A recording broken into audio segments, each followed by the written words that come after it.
briefing for Thursday, the 18th of April. I'm Stephen Ridgway. There are yet more malicious ads on Google. In this case, fake IP scanner software that contains a hidden backdoor. So it's a new Google malvertising campaign, and based at tricking people who are looking for an IP scanner to download this particular piece of malware, which contains the backdoor known as MadMX shell.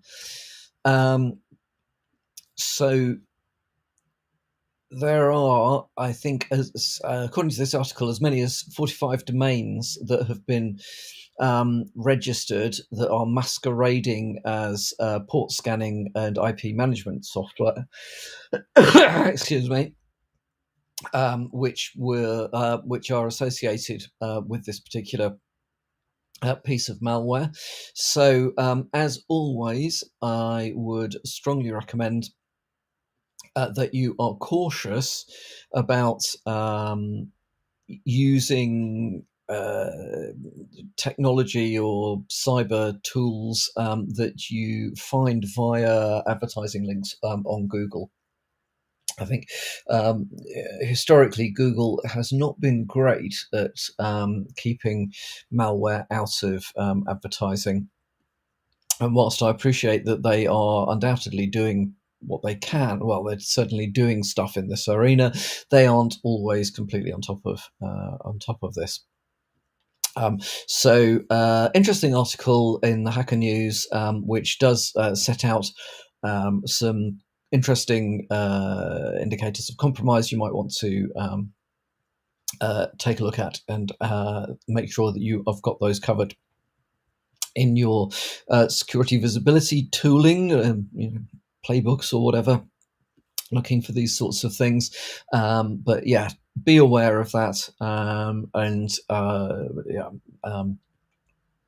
As always, the bigger question is, the bigger point is, be cautious about how you choose which software and services that you use, especially in this arena of hoping to con people that should really know better.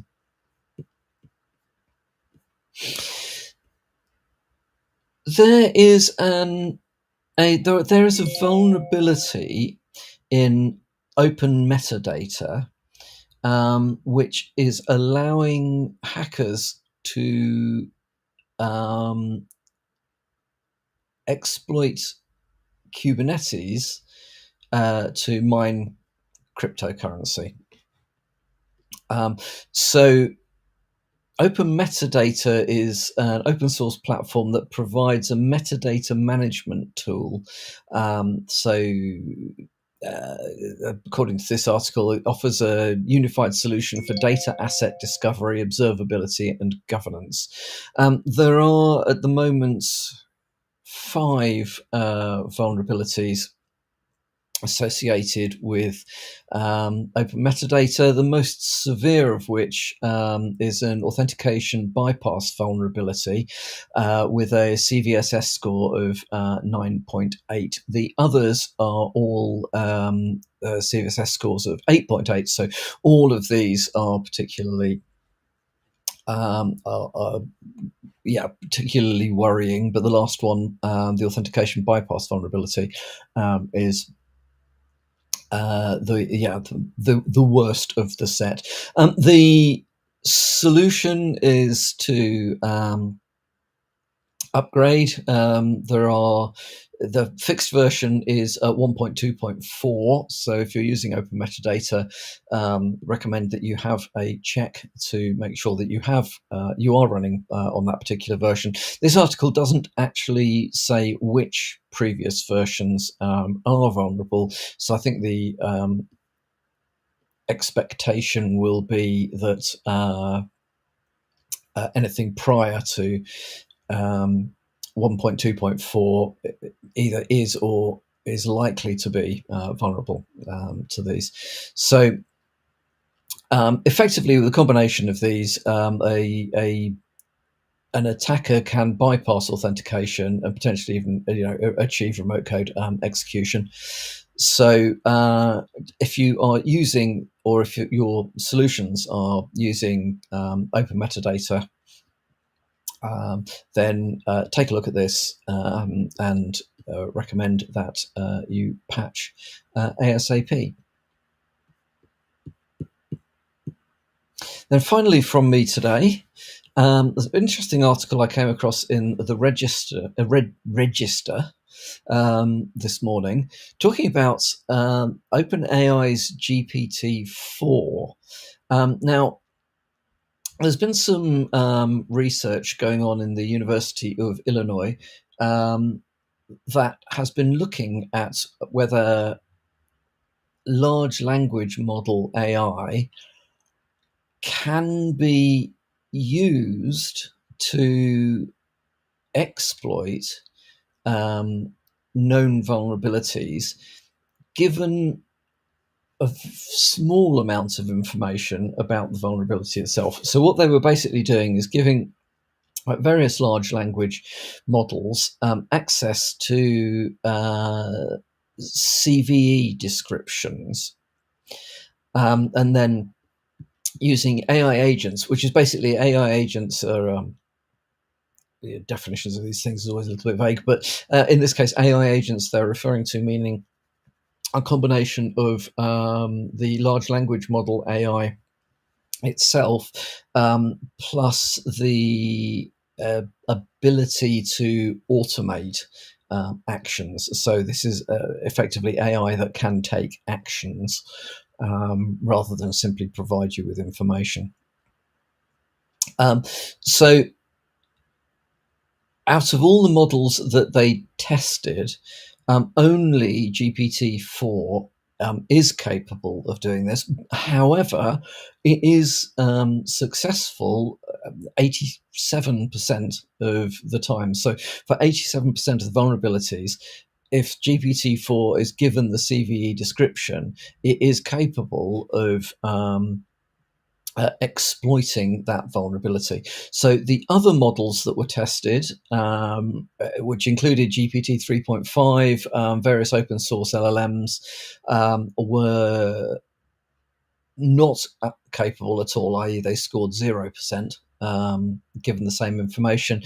And of course, open source vulnerability scanners, which were also in the test. Open source vulnerability scanners are perfectly capable of discovering and testing known vulnerabilities. But what they were looking at in this particular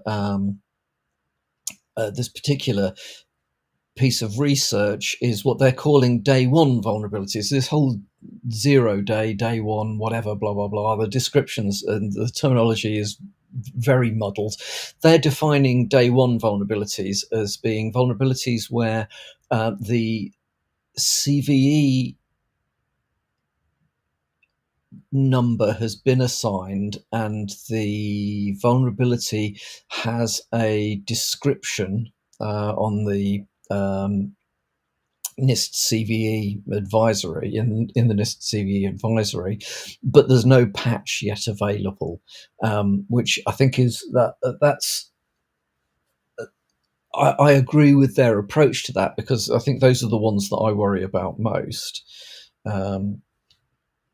Effectively, it's now publicly known, but there's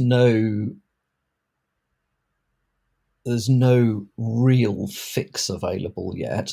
There may be sustainable workarounds that will mitigate the risks, but the issue hasn't been addressed yet.